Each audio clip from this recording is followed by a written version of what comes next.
Okay, so we're at the floor. This is what I got for the insulation. I have an 1.5 thick insulation, similar to that, sandwiched in between there. So I did a Home Depot. I could have got 1.5 in this, which would have been an R7, or yeah, R7, I believe.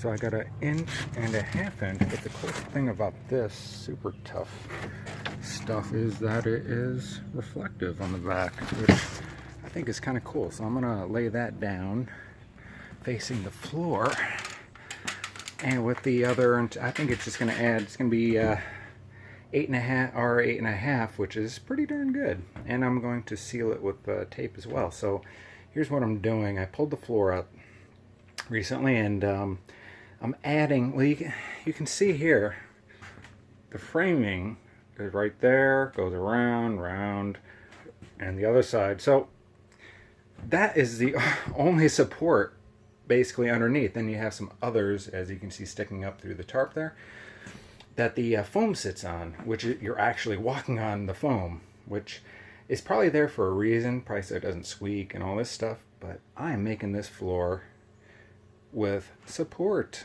It's going to be solid as a rock, and I'm going to throw the insulation down here, and then 1/2 inch plywood on top, which certainly is about 3 times as thick as what was there.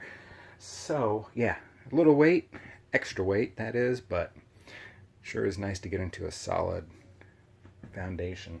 So after this, I go back, keeping some of the existing floor, which I can work with, and then all the way back in the bathroom there, through the hallway.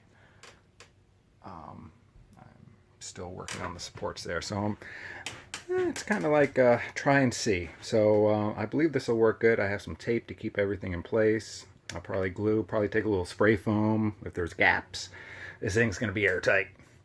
All right, let's see how she goes.